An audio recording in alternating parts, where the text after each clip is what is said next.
your boy Crypto Blood, and welcome to another episode of My 2 Cents, where I cover non-crypto related topics like pop culture, sports, finance, science, and automotive, and also tech. I forgot that. And we're rocking out today. I'm picking some Chuck Mangone. Feels so good. I love this song, and I'm in that mood today. So that's what the song pick for today is, ladies and gents. But today, guys, we are going to be looking at an exploit that has popped up in the WhatsApp app. This is crazy. I don't use WhatsApp. I use Telegram, but many people, many millions and millions of people use WhatsApp, and I thought this was crazy, man. It doesn't surprise me. These hackers are becoming more and more sophisticated, and this to me just lends to the reason why we will see blockchain technology become very pervasive in the near future.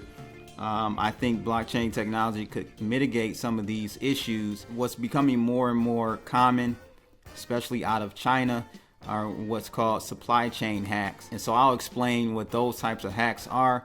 And it's really something that you have no control over. Your antivirus won't be able to really stop it. It's a very serious issue. We'll take a look at this WhatsApp article and also the supply chain method that we're seeing being used more and more today. But first, before we look at that supply chain hack method, let's take a look at this WhatsApp exploit. And this is out of Mashable. I'll leave a link to this article for you. It says here, yikes, WhatsApp exploit allowed spyware to be installed with a phone call. Wow. A WhatsApp vulnerability allowed attackers to remotely install spyware onto phones by simply calling them. First reported by FT and confirmed by WhatsApp, the issue was discovered in early May and was promptly fixed by the company. The Facebook-owned messaging service said it believed certain users were targeted through the vulnerability by an advanced cyber actor. Man, Facebook just can't catch a break, and I'm glad. I cannot stand Facebook, to be honest with you. They deserve every blow they take. They've been exploiting their users for many years now. As noted in the FT report, the spyware was developed by an Israeli cyber intelligence firm called NSO Group. The malicious code could be inserted via a voice call, even if the recipient didn't answer their phone, and the call would disappear from logs. In a statement, WhatsApp did not name the NSO Group, but said the attack was representative of a private company which works with governments to create spyware for mobile devices. The messaging company said it has briefed human rights organizations on the findings and notified U.S. law enforcement to help them conduct an investigation.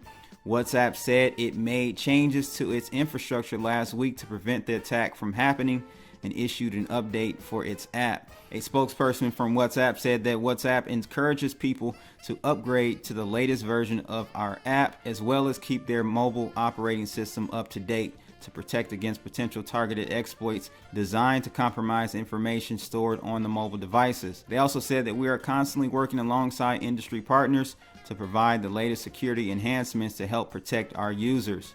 The NSO Group is behind a spyware product called Pegasus, which allows operators to take control of a target's phone, allowing them to switch on a phone camera and a microphone, as well as retrieve private data. This is crazy. A spokesperson for NSO told Mashable it was investigating the WhatsApp issue.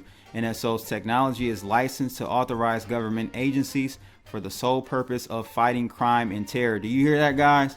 So they have this technology that they've issued only to governments to so-called fight crime and terror. So this means pretty much, hey, your phone is just, it's not private at all. It's not private at all. So don't keep too many personal things on your phone, and be careful what you say on your phones. The company does not operate the system, and after a rigorous licensing and vetting process, intelligence and law enforcement determine how to use the technology to support their public safety mission. We investigate any credible allegations of misuse, and if necessary, we take action, including shutting down the system, the statement read. Under no circumstances would NSO be involved in the operating or identifying of targets of its technology, which is solely operated by intelligence and law enforcement agencies. They went on to say NSO would not or could not use its technology in its own right to target any person or organization. They need to rename themselves NSA. Human rights organization Amnesty International is behind legal action to revoke the NSO group's export license in Israel after an Amnesty staff member was targeted last August by Pegasus. NSO Group sells its products to governments who are known for outrageous human rights abuses, giving them the tools to track activists and critics. The attack on Amnesty International was the final straw.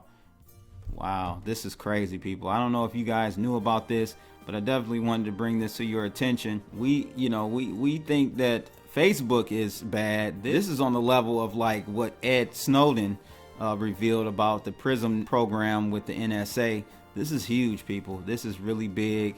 And it really affects, it could affect any of us. It really could affect any of us. I guess, update your mobile app if you're using WhatsApp and your operating system. But honestly, it looks like this particular tool can be used across many different platforms in many different ways. So I don't think you're safe just by upgrading your WhatsApp. Just from a high level perspective, though, I would say that blockchain could definitely mitigate these types of things. I did a report on HTC's new blockchain mobile phone, which would definitely mitigate this type of attack, period, not just within the WhatsApp application. We're going to have to start really going toward and relying on blockchain technology to keep our data and information private. And this is why I agree with Mike Novogratz from Galaxy Digital, a billionaire blockchain investment firm, when he said that blockchain or Web 3.0 is what's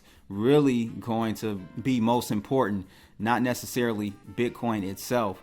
Bitcoin is a store of value, and it's going to be definitely good for that. I think it's going to be better than gold, but blockchain and Web 3.0 architecture is what we should be most excited about because of these types of situations right here. Another method that was used or is being used, and this is out of China, there's this hacker group called Wicked Panda, and they use what's called a software supply chain attack. This is going to blow your mind, people. They say that this attack represents one of the most insidious forms of hacking.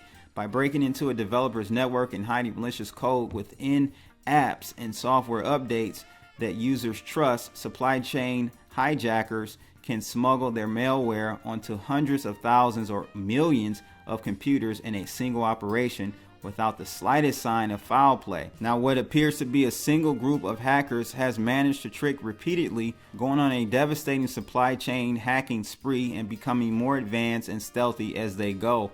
Over the past 3 years, supply chain attacks that exploited the software distribution channels of at least 6 different companies have now all been tied to a single group. And I told you guys that group is called, they go by Wicked Panda or Shadow Hammer, depending on which security firm you ask. This team appears to use supply chain attacks as their core tool. Their attacks all follow a similar pattern: seed out infections to a massive collection of victims, then sort through them to find espionage targets. So in one example, this is how the supply chain hijack works, guys. They were able to compromise software updates from computer maker Asus, and another in which it tainted a version of the PC cleanup tool CC Cleaner. Software corrupted by the group has ended up on hundreds of thousands of unwitting users' computers.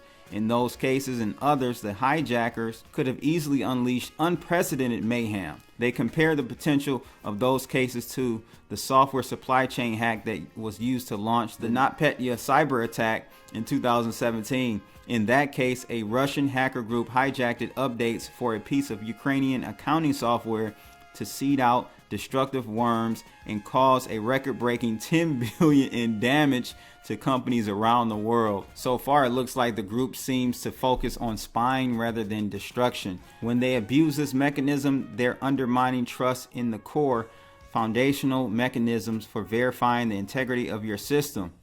This is much more important and has a bigger impact than regular exploitations of security vulnerabilities or phishing or other types of attacks. People are going to stop trusting legitimate software updates and software vendors. And as I told you guys, CC Cleaner was also another one. They had been backdoored in another far more massive scale supply chain attack that compromised over 700,000 machines. Despite layers of obfuscation, Kaspersky found that the code of the backdoor closely matched the one used in the NetSarange case. Then earlier this year in January, Kaspersky found that Taiwanese computer maker Asus had pushed out a similarly backdoor software update to 600,000 of its machines going back at least 5 months. Though the code looked different in this case, it used a unique hashing function that it shared with the CC Cleaner attack, and the malicious code had been injected into a similar place in the software's runtime functions. So it goes on to say here, yet by all appearances, the group is casting its vast net to spy on only a tiny fraction of the computers it's compromising. In the Asus case, it filtered machines by checking the MAC addresses, seeking to target only around 600 computers out of 600,000 it compromised. In the earlier CC Cleaner incident, it installed a piece of second stage spyware on only about 40 computers among 700,000 it had infected. Wicked Panda ultimately targets so few computers that in most of its operations, researchers never even got their hands on the final malware payload. Only in the CC Cleaner case did Avis discover evidence of a third stage spyware sample that attacked as a keylogger and password stealer. That indicates that the group is bent on spying. It's not a profit-focused criminal operation. A cybersecurity expert from Chronicles, which is a Google-owned or Alphabet-owned company that looks into these types of things, said it's unbelievable that they've left all these victims on the table and only targeted a small subset.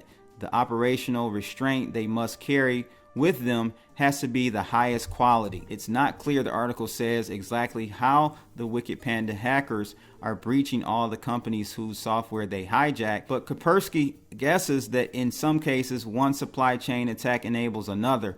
The CC Cleaner attack, for instance, targeted Asus, which may have given the hacker group access it needed to later hijack the company's updates. I don't know what the hell is going on here, but there's a lot of spying going on, and they're looking to spy on certain computers, certain individuals. That's what it looks like, because they're getting access to millions of machines and only filtering down to a couple of hundred or even less, 40 or 50 machines. What is going on here, people? I don't know. This is really scary. I mean, we already know our information is definitely not safe anywhere. There's no point in even trying to protect yourselves anymore, it seems like. What do you guys think about this supply chain hijack method that's been going on for a few years now? This is sad. This is very sad and very scary. And again, only brings up the need for blockchain to really enter the security side of IT security side of things. Update your WhatsApp if you use it. I'm gonna be honest with you, it still ain't gonna help you. I don't know what to tell you, but I just want to at least let you guys know what is going on out here. This is absolutely crazy. Let me know your thoughts about this in the comments below, and we'll have that discussion.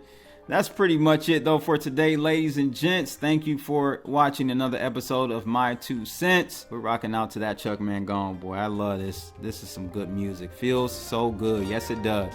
Make sure you guys like, share, and subscribe. That's how you support this channel.